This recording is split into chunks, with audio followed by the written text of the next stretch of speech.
Hey guys, welcome back to Enlightened Turtle. It's your host Kev here. So I apologise for my voice, by the way. Since I come back from Spain, I've been a little bit under the weather. Some people are saying it's this COVID thing that's going around, COVID 25 or whatever we're on. But I think it was the alcohol and then coming back into the cold weather. And then I went straight to the gym, which I probably shouldn't have done. Probably should have just chilled out for a couple of days. But sorry about that. Like I say, just apologise about the voice. Excuse me. I just wanted to try and get at least one video out today. It's the start of a new week. I want to try and smash some content out this week. So in this video, we're going to be taking a step back. I did do a poll recently, asking people if they were interested in seeing more Trojan content, and the answer was yes. Now, I also said in that update video it was going to be Britain related. So this video is not actually Britain per se. We're going to be discussing the Hellas Sea.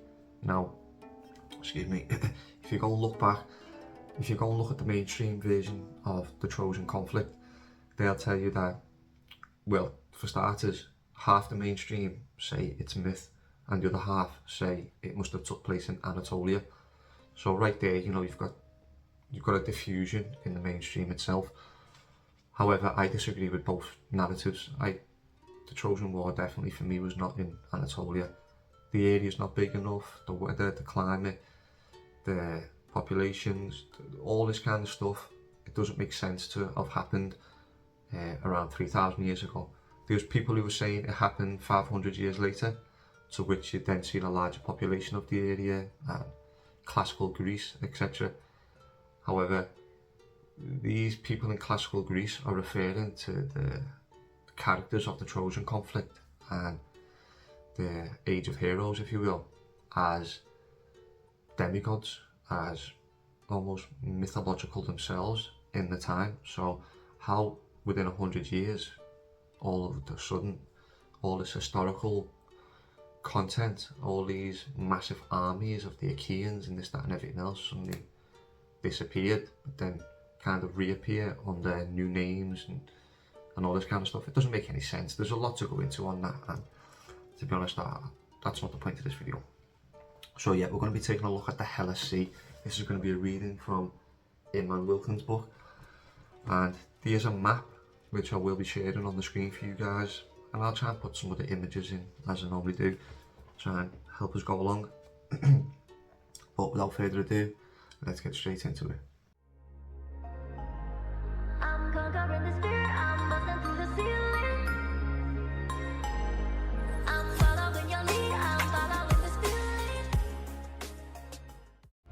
In the last book of the Iliad, Homer describes where the Troad was situated. When Achilles spoke to the old king Priam, come to claim the corpse of his son Hector. Literally translated, Achilles' words are the following. So this is a quote now from the Iliad, and this is what Achilles stated.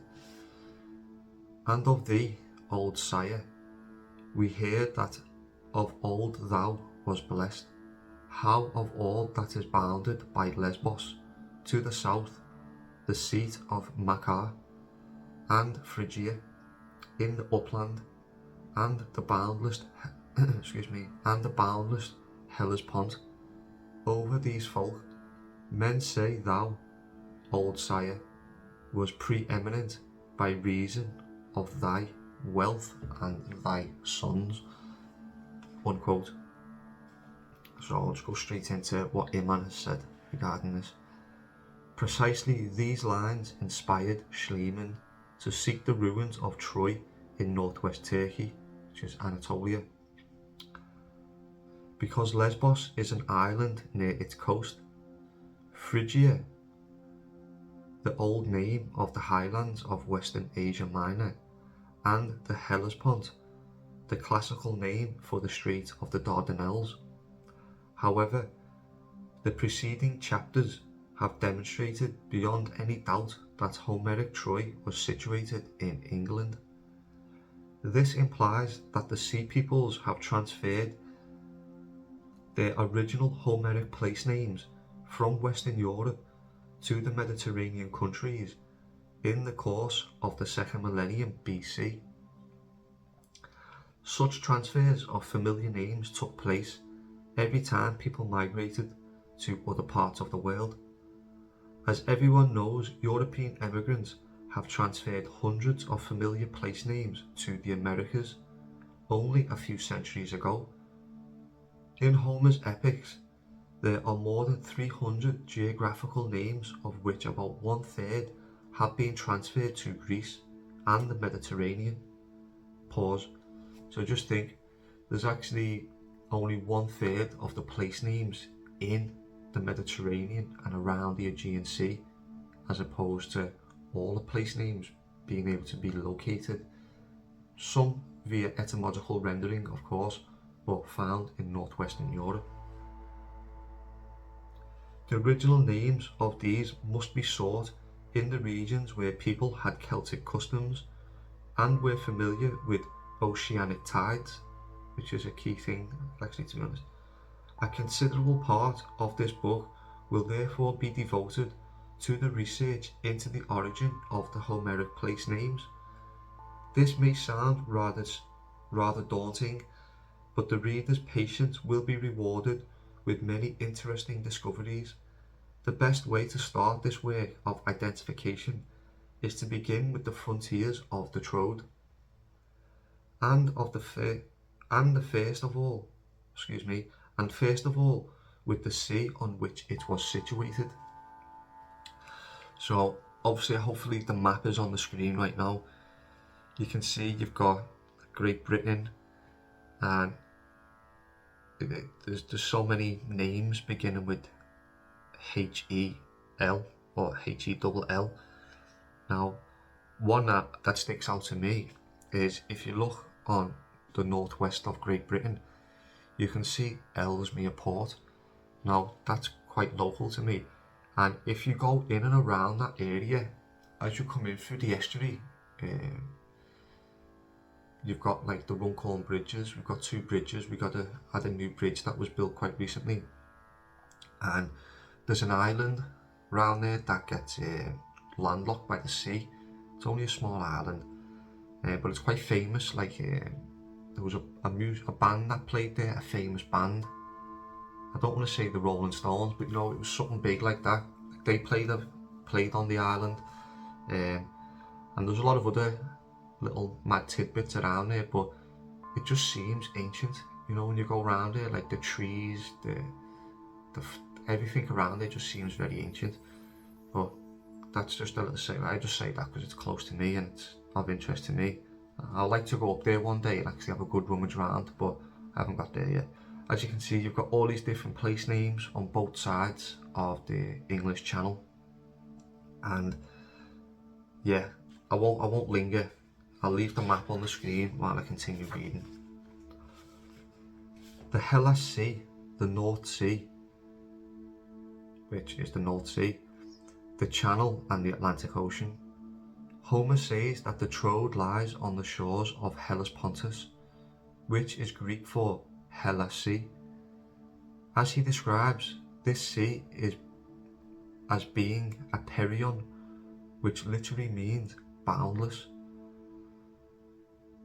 It is out of the question that he had the narrow strait of the Dardanelles in mind. The only boundless seas near Europe are the waters off of its west coast, the North Sea, the Channel and the Atlantic Ocean. Besides, the poet's alternative name for Hellespontus is precisely Oceanus. Basically, what he means there, I guess, is the word Hellespontus is actually a translation for Oceanus, which the Greeks never used for the Mediterranean Sea. Today, the only part of the ancient Hellas Sea that has kept the name is in the waters off of the western tip of France, which are still called Canal de la Helle.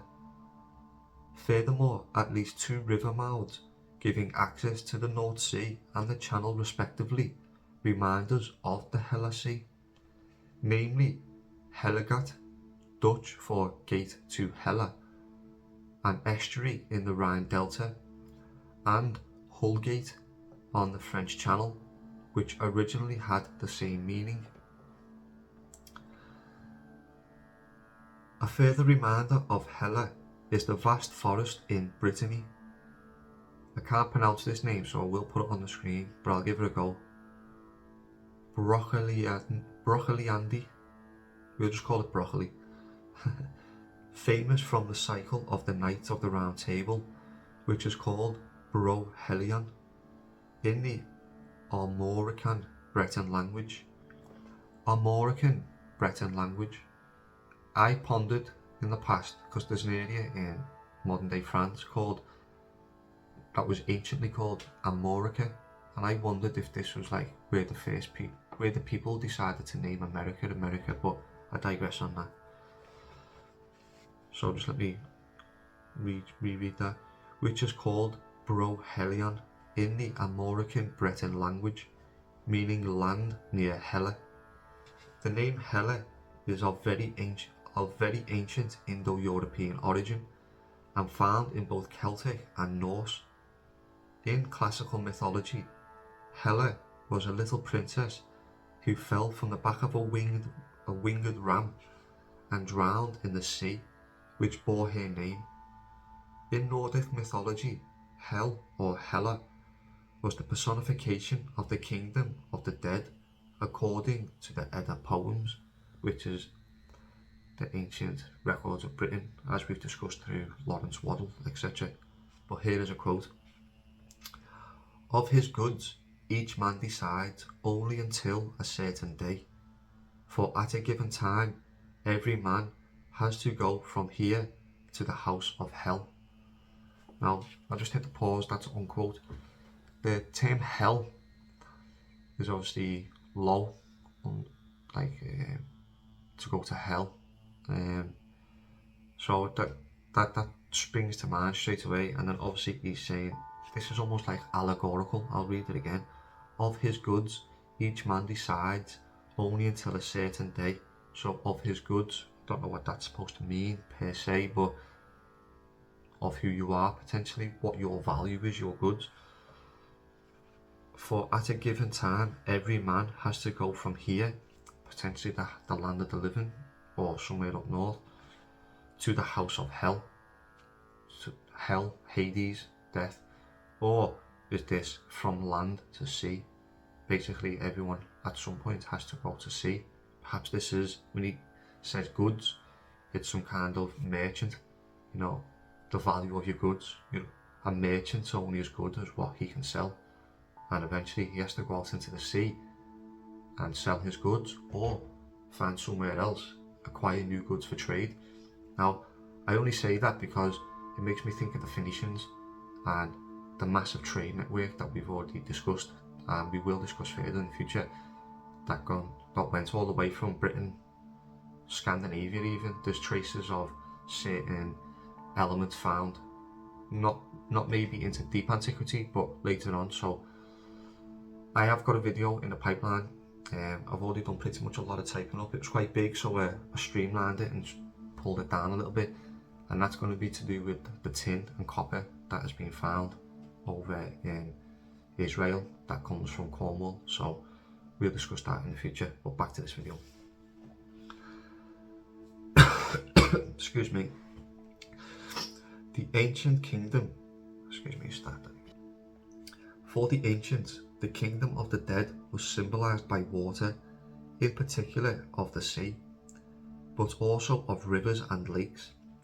This explains also why Homer speaks of the watery home of Hades, the god of the realm of the dead, as water is a prerequisite for life on earth.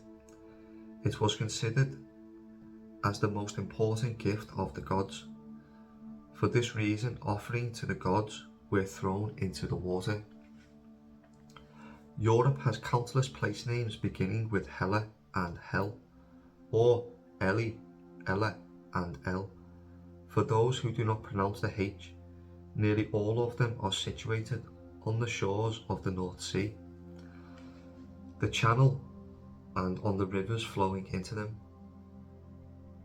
The map shows only a very limited number of Hella names, as there are certainly more than 100 of them, all concentrated in northwest Europe.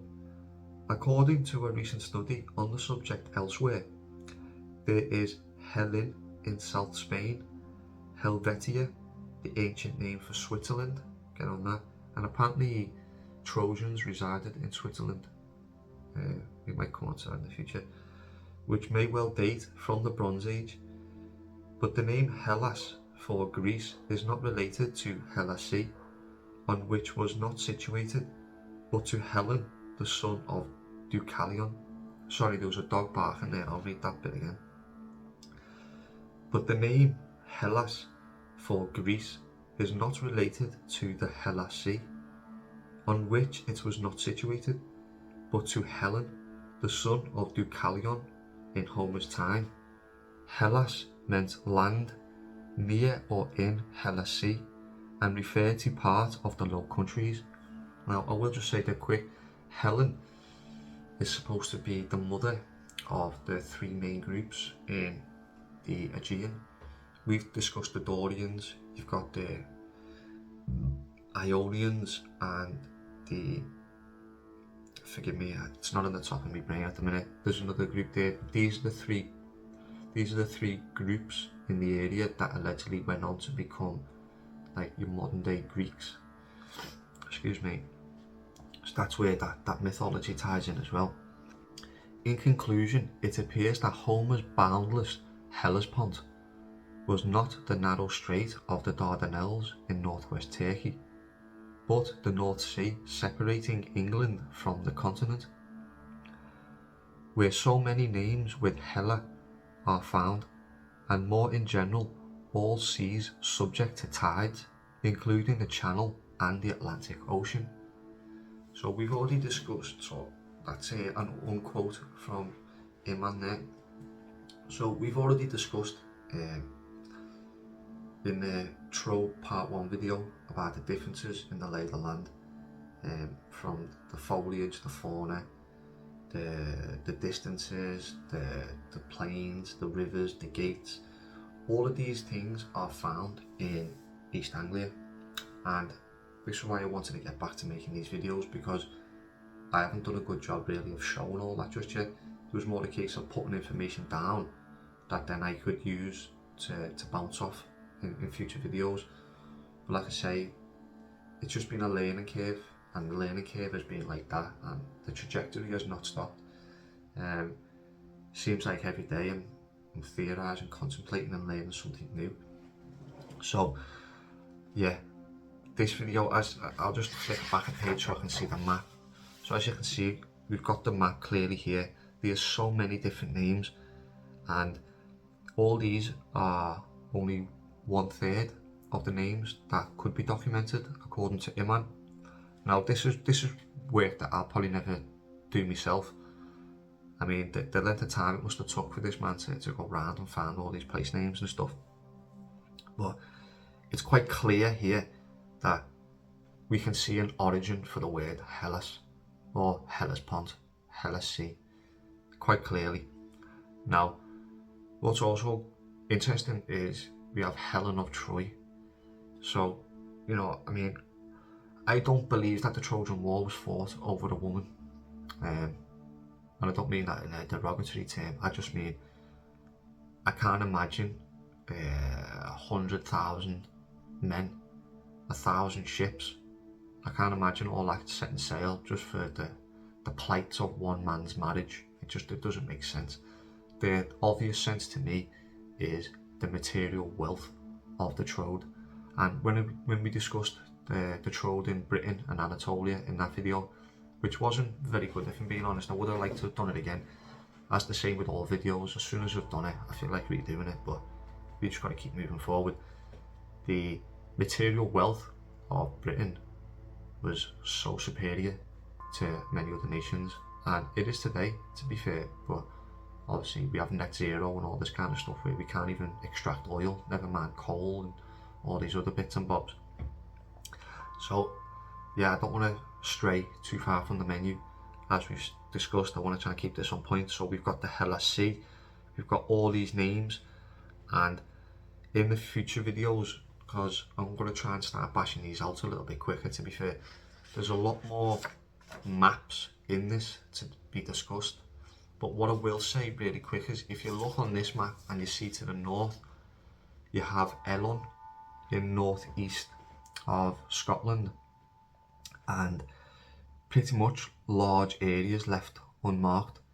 Now, there is a brief mention here from Iman on Phrygia, so we'll consider this like a bonus at the end of the video, if you like, because he does go on to discuss other places like Lesbos as the Isle of Wight. So I'm going to read these two really quick. So you've got, so if people want to turn off now, that's fine, but this is like a supplementary bonus, if you will. The upland of Phrygia, the highland of Scotland, the second frontier of the Troad. Phrygia is described as an upland or high plateau. Until now, it was always believed that the mountainous regions of Western Turkey was meant. However, decades of archaeological research by Professor Ekrem Arkugal, I'll put his name on the screen if anyone wants to check him out, of the University of Ankara, led to the conclusion that there is no trace of Phrygians living in Turkey before 800 BC. There can therefore have been no Phrygia in Turkey at the time of the Trojan War, around 1200 BC. There are several reasons to think that upland Phrygia was the Bronze Age name. There are several reasons to think that upland Phrygia was the Bronze Age name for the Scottish Highlands. To begin with, Phrygia is the Greek way of spelling Frisia, the name of two regions on each side of the North Sea, one in northern France, the other in Scotland. One being the Low Countries, which is, like I say, below Holland, like that area, each side of the North Sea, which owe their name to Frigg or Freya, the Nordic goddess. The second one being Frisia in the Low Countries. There seems also to be a link between Phrygia and Phrixus, that's Phrixus, Phrixus, the brother of Hela, as the kingdom of their father was called Orchomenos, I'll put that on the screen as well, and there is still a place, Orkney, in western Scotland, while the Orkney Islands to the north were spelled Orkney. I'll put all the spelling of these on the screen on ancient maps. Here, the small town of Aeth has the same Celtic name as Agamemnon's horse. When discussing the regiments of the Trojan allies in part 4, which is something we've got to come to, many more Homeric names will be found in Scotland, which was not a sparsely and backwards country during the Bronze Age, which is what we're told. Recently, the remains of big farms were found dating as far back as 4000 BC, so that's 6,000 years ago there was farmlands. I mean, explain that with your Greek influence on domestication of animals. That makes no sense at all. Amongst others, at Balbridge near Aberdeen, they are witness of a very advanced culture for the time that subsequently spread to the south of Great Britain. So this ties into the work of Comines Beaumont, where he believes, Scotland was an epicenter in deep antiquity. Now, I also done a video relating to the apples of Hesperides, or as I come to discover, the Hebrides, given that it's the only island that has an apple tree that grows on there with a brownish apple. Now, we are told that the Hesperides was a northwestern island that had a golden apple. Now, there was other number of connections I made in that video, but it just goes to show you that, you know, even if this is incorrect, there's a number of indicators there that, that generally point in the direction of Northwest Europe, not as being birthed in the Aegean. And funny, I will just leave this, if anyone's made it this far, here's a little nugget for you to go and check out as well.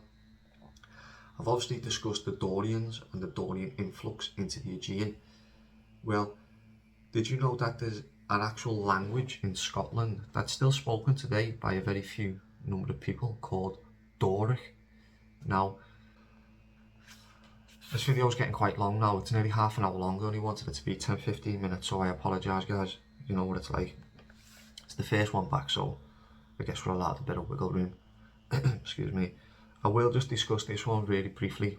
This is Lesbos. Now, well, I won't go into that. I'll just read what Iman stated. Excuse me. Lesbos, the Isle of Wight, the third frontier of the Troad. Lesbos was situated to the south of the country. The Greek Lesbos Anos, or Lesbos Ano, means Lesbos above, or on top, which indicated south. Where is the zenith of the sun? But not above on a map. That's crazy. That the Greek Lesbos Ano means Lesbos above or on top, which indicated south. Where is the zenith of the sun, but not above on a map? There were no maps at the time, and even our custom of projecting north on top of the maps is fairly recent. For example, in the 12th century, the Arab geographer Al-Idrisi projected south on top of his maps. It so happens that the Aegean Sea, Lesbos, is indeed situated south of the sun Troad, but it does not make any sense for Achilles to destroy a Greek island. With the Troad in England, the island to the south would be the Isles of Wight, called Vectis by the Romans. The name Lesbos disappeared, but that of the Isle's main river, Medina, is phonetically close to Methmina, a town on the Greek island. Also, the name of the narrow strait separating the Isle of Wight from England, the Solent, is a narrow strait. Is cognate with the Greek noun Solon, meaning canal. We've done a render of that in a previous video, to be fair. While the mainland port of Portsmouth, facing the Isle of Wight, reminds us of the Strait of Porthmos in Greece. What is more, the Greek noun Porthmos meant both channel and ferry. In the north of the Isle of Wight is a promontory known, it's not even a word, a promontory known as Egypt Point, an important detail to which we will return in chapter 5. Homer says that Lesbos was the seat of King Makar, a legendary king who was an uncle of King Priam. According to the poet, Lesbos was a beautiful sight and well-established country, while the lesbian women, without the present connotation, were particularly beautiful. The itinerary of the Achaeans returning to their homestead will confirm that Homer's Lesbos was indeed the Isle of Wight in chapter 10. What is more, the Greek island had a different name in Homer's time. As Strabo explained 2 millennia ago, Lesbos was formerly called Issa. So he's got a couple of notes here, but they're just links to his sources really. You've got, well, I'll take a photograph and put it on the screen, so if anyone wants to follow those links up. So that brings us to the end of today's video, guys. I apologise for my voice and any slowness in the reading. However, as you can see, as we've already discussed, the word Hella and Hella Sea is draped all over northwestern Europe, particularly in and around both sides of the English Channel and the North Sea. And like I say, there's going to be more of these map videos coming along the line. I had started putting them all different pieces together myself on maps, and then I realised, what's the point? I've already got the source here, so I'll just screenshot, take photographs, and we can bounce off there. So yeah, like I say, thanks a lot. Stop flickering pages. Say thanks a lot, guys, for stopping by. Say the content should start resuming now. We've got plenty to talk about, and yeah, hope you're all having a good time. Stay safe, and I'll catch you next video. Peace.